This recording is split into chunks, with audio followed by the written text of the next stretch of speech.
Welcome to the Scrum.org Community Podcast, a podcast from the home of Scrum.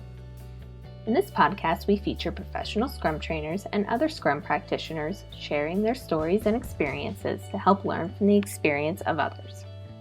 We hope you enjoy this episode. Hello, everyone, and welcome to the Scrum.org Community Podcast. I'm your host, Dave West, CEO here at Scrum.org. And today I have somebody with me that really is a very interesting user of Scrum. Julian DeRay, author of the popular book How I Planned My Wedding with Scrum, which is a really interesting read, a great way of learning Scrum in a different context. Welcome to the podcast, Julian. Hello, Dave. Thanks for having me. Well, you're very welcome. And Julian is French, but lives in Lisbon. And so we're all a little bit jealous this time of the year when it's so fabulous there. So thank you for stepping out of the sun to take your time to talk to us. All right, so let's begin at the very beginning. Before we get into wedding planning, which is a really interesting topic, obviously Father of the Bride is one of my favorite movies of all time. Okay, so before we get into the wedding example, Julian, I'd really like to understand a little bit about where you came from in terms of Scrum. When did you first experience Scrum? So I went to a software engineering school about 10 years ago, and that's where I got into contact with Scrum. At uni, people were already talking about project management and agile, but never really got into the details. And I had a class about Scrum and refactoring. It's interesting already back in how they started to mix agile and Scrum with also some software engineering, and kind of showing us that it was not just about the methodology, it was about the mindset. It could be applied to like many aspects actually of our jobs and potentially of our lives.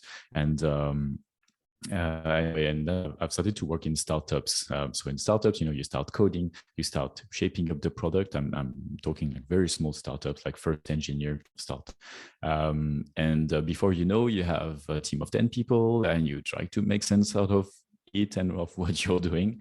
And that's how I slowly but surely became a Scrum Master. I passed my certification, learned a whole lot of things, and started to lead the team, and train games, and so on. So it was 6 years ago, and kind of grew quickly a passion for agile methodologies in general. That's how it all started. Yeah. So why was Scrum so attractive to you? Why did it sort of resonate so well? It kind of made sense to me, like before, like because in startups, as I experienced them like very early stage, you just start with your gut feeling. You just start coding, start doing things, and then the priorities change, and like everything changes all the time. You just cope with it. But when the teams start to grow, it becomes more complicated to adapt to the new context all the time. And of course, in startups, it is like on a daily basis that the context changes. The Scrum methodology opened my eyes on a lot of practices that I could see that I had started to kind of play in my own way, and then a framework. I thought, well, that makes a lot of sense. I have been doing a lot of things wrong, a few things kind of right happen organically, but then this makes sense. So at least now we can start to coordinate, to focus sprint by sprint, and to communicate, to have this feedback loop, this continuous improvement mindset. I know a lot of things made a lot of sense, and I could also, I'm passionate about personal organization and so on. And a lot of things resonated as well for me with this. You can actually take a lot of things from personal organization to agile methodologies and vice versa. So I could see how it could be used in many aspects. So it made a lot of sense because it was really what I was trying to do, as an individual, to be more organized with many aspects of my life, and this showed me a way to apply that to software engineering first, and then I started to play a bit with it and start to apply to other aspects. So I guess that leads us nicely into the wedding idea. Did you sort of decide to use Scrum, then find somebody to marry you, or I assume it was the other way around? So tell me a little bit about why you decided to use Scrum to plan your wedding, Julian. So back in the days, I was with a girlfriend for 7 years in London, and we got engaged. We were very happy about it, but for us, it was not a big deal. You know, we were doing that for ourselves, and we told our family. Our 4 parents were in the same room for once, visiting us in London. We announced them, and we were super happy. And we started to, like, of course, they were happy for us, but they kind of started to freak out with like, oh, but have you thought about this, and where is it gonna be, and how many people, and they started to ask all those questions, because we hadn't been in a wedding for so many years. We kind of forgot the ceremony around it. We didn't really think about it. We were just saying, yeah, we're getting married, and then we realized that we were actually ahead of, like, in front of a huge mountain, and the things would probably be complicated. So we freaked out for a bit, and then realized that, well, we needed a plan. And thankfully, I was already a Scrum Master back in the days, and I thought, like, what framework do I know to organize a complicated, high stakes project with a set deadline and a wide remote team? Well, let's use Scrum. So of course, we were getting married in France and we were living in London. So everything had to be done remote. It was like, there's so many aspects of this wedding that was complicated. To kind of feel and get some control on the project, and also put a bit of myself into it and make it fun, because, well, it doesn't have to be boring. And training my fiance to Scrum was also going to be interesting, and she was obviously up for it. Was a way for me to share a bit of what I do at work and what I'm passionate about with her. So it was also a nice way to, keep going on this journey together of growing together and sharing more stuff. That sounds awesome. Actually, I just want to lean in a little bit on that. You know, your fiance, I guess, I'd always assumed that maybe she already knew a little bit about Scrum. Maybe it already infected her with the virus that is Scrum, but she was new to it. So how did that go? How did that process go? You know, when you said, "Hey, we've got a clear product goal. Let's break this down. Let's break it into small chunks of work, etc." How did that process go? It went quite naturally. So of course, I've always been passionate about my job. So she knew about Scrum and about what I was doing at work. But when I asked her if she wanted to use Scrum, it's interesting that you point out. We had an actual conversation about it, because, like, bringing work into our, like, the deepest level of our personal life is not necessarily a good idea. So we had a very honest conversation about it, and we thought that it was probably a good shot, and decided that, well, if we can at least try, and if it doesn't work, or if it makes it not as fun, or we'll just stop and it's okay.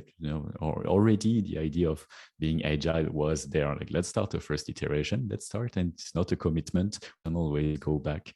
But she was actually relieved also that we would have a plan, because back in the day, things were very, very messy in our head. We had no idea of what we didn't knew. So at least putting everything on the table, even if it was not to pursue with Scrum, but at least write down all the user stories, was already a good first step that would be useful in case. Yeah. So number one, the value of transparency is something that you sort of highlighted. I've been involved in 2 marriages, and I have to say that transparency was one of the biggest issues, particularly for somebody like me. I was a stakeholder that liked to think I was involved, but really didn't give it the appropriate time. So when there was a deadline, suddenly I would be all over my wife or my fiance then saying, well, what are we doing here? How's it, and it would have been so much nicer just to look at a Trello board or just see some sort of transparency to make me feel more confident that everything was in hand. Did you found transparency to be one of the most important elements, right? Absolutely. Yeah. Well, it is like, of course, important in a Scrum team and important in in any kind of relationship. So yeah. And I think another, as we've talked about this a little, I think one of the things that I think is also really important, which is a value of Scrum as well, is that everything's on the board. Do you know what I mean? It's not just because there was so many things, whether it's flowers, whether it's organizing those little for me, many of my family, it was a destination wedding as well, so organizing those little bags that they got in their hotel rooms there was just so many things, booking tuxedos for other people that weren't local, organizing nights out for the non-local people, etc. All those things, we'd never written down. Getting them written down, I think, makes it so powerful. And that's true of Scrum teams as well, right? There's so many things that are affecting the team that everybody knows about, but that nobody's ever put in one place. Exactly. It brings so much clarity, like especially when you start a new project, you know from the beginning that you receive from someone that you know what you know, kind of, but you don't know what you don't know. And to me, it is the scary part. So I have to go and try to get as much knowledge as possible, get the full picture, and then we can start planning. But anything done before that is potentially a waste of time, a waste of money, and a waste of opportunity. So it was very, very important for us, especially because it was something that we had no idea about. Like most people, when they organize their first thing, well, they have no idea how to plan a wedding.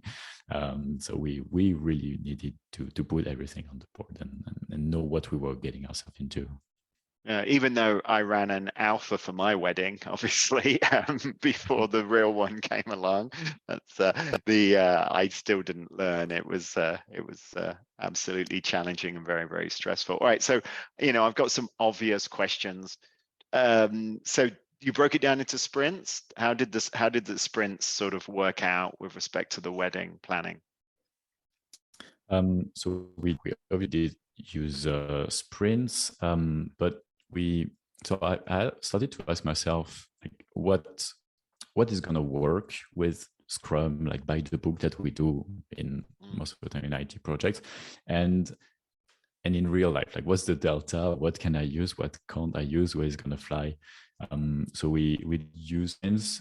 We started with 1 month sprints because we had our full-time job next to it and so on. And we thought we had 12 months, so it was 12 sprints. And we started by putting all the users together.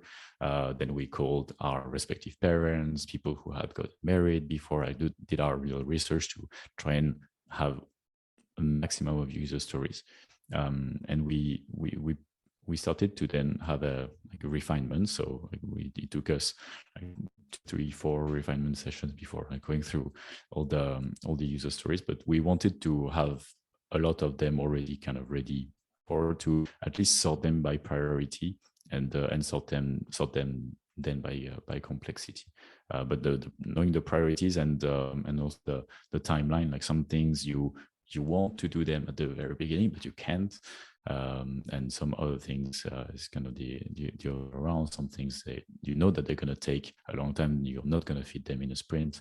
So sometimes you try to split them. It doesn't make so much sense. Anyway, so 1 month sprints, and we had 30, 40 user stories, something like that. I give quite a lot of examples in the book, but very simple things like and define the personas and so on. So as a groom, for instance, or as a bride, or as a wedding guest. or as a father of the bride or whatever. Yeah. Yeah, exactly. As a groom and a bride, we want rings. So actually the rings one is a great example. That's something that I just assumed would just pop into one store and just buy.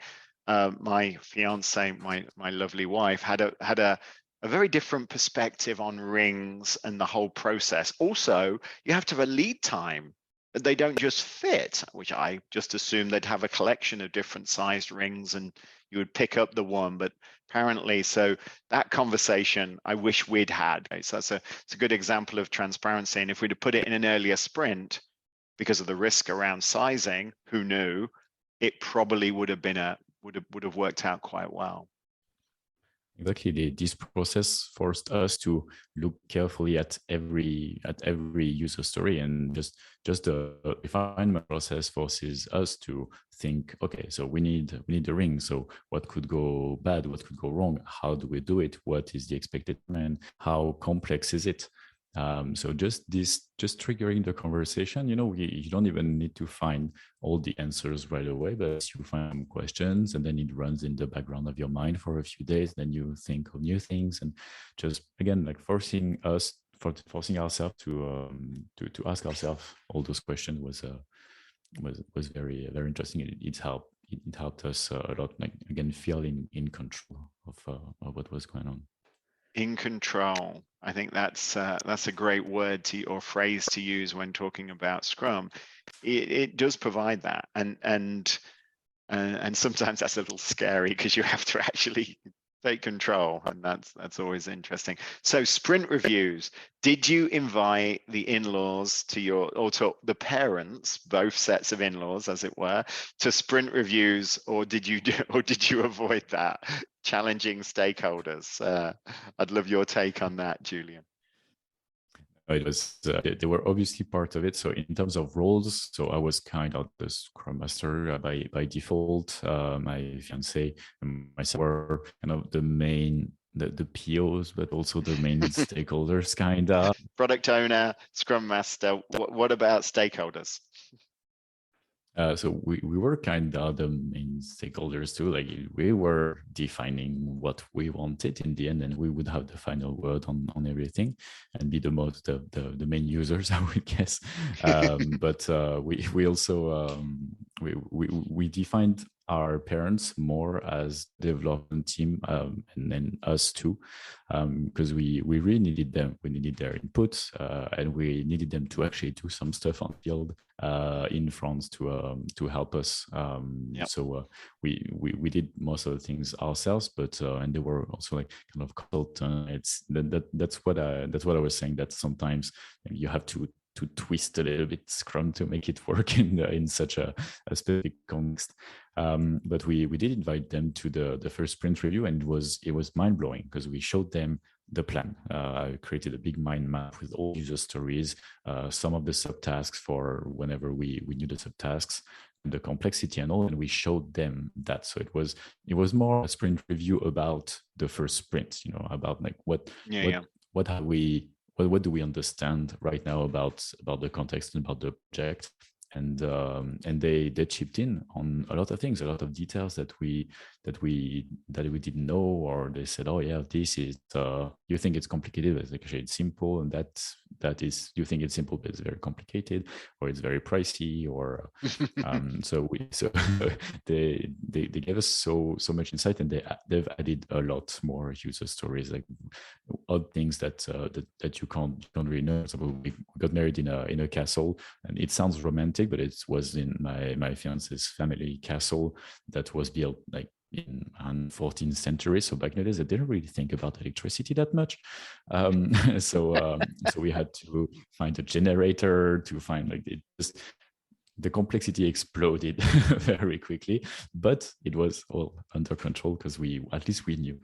So that first sprint was interesting, and then it's something that we kept doing with them on a regular basis to just check in, let them know what was the state of the organization, and also they could chip in to say, hey, we could help with this, we could help with that.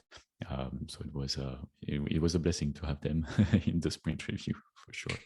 Well, and that is true, hopefully, of all stakeholders. And obviously, the objective of sprint review isn't just to show your work, it's actually to learn what you're going to do next and to put you in a better position for the next sprint, which is awesome.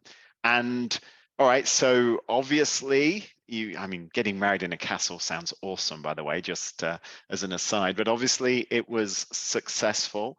You delivered the wedding, you executed on your product goal, and everybody was happy. Would your wife, an interesting question, would your now wife, do you reckon she'd use Scrum again to plan some massive family event? It's a good question. I should ask her. I suppose so. And the result was amazing. Was way beyond expectations. Some things went wrong, of course, but the system was built with so much resilience that I didn't even notice most of the hiccups. So we had to be agile, and thankfully we were. So I would understood. I would understand if she wanted to use Scrum again for such a complicated journey.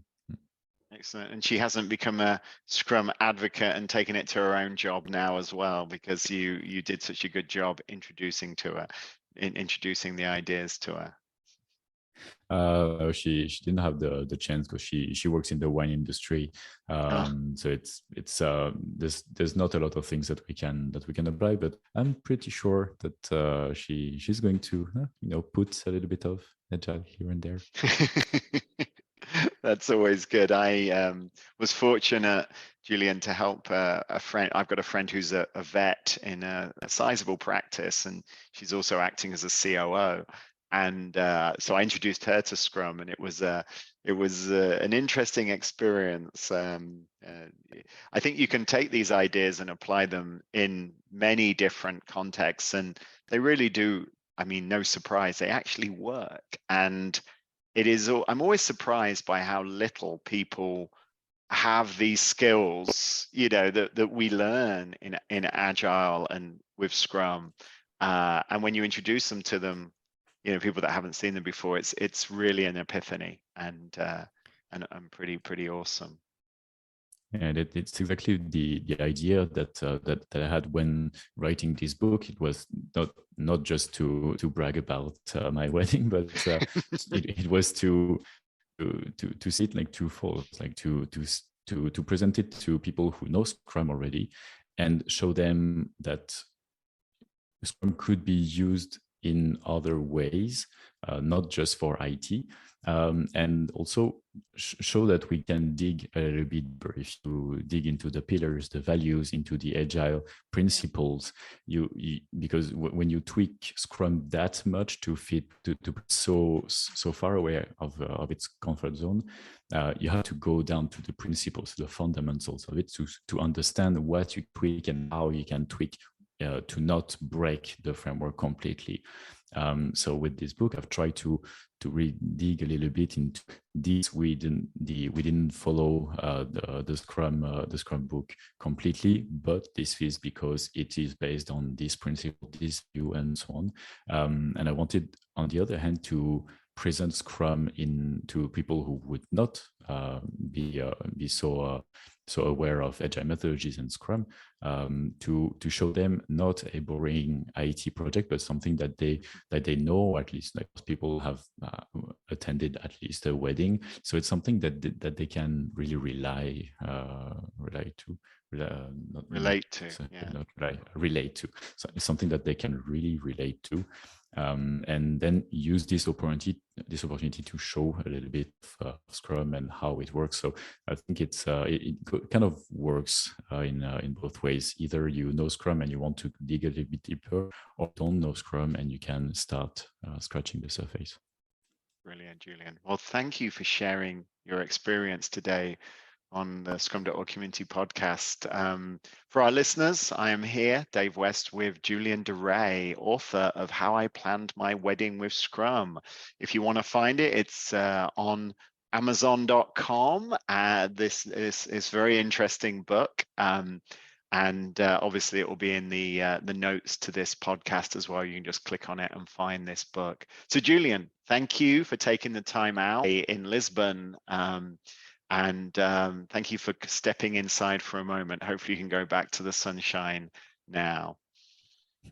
Thank you so much, Dave, for having me. Appreciate it. Great. So thank you, everybody. This is the Scrum.org community podcast. I'm your host, Dave West. And if you want to listen to a podcast about professional Scrum trainers, Scrum in practice, or in this case, you might need some help planning your next wedding with Scrum, we are the place for it. So thanks for your time, everybody, and I'll see you next time. Bye-bye.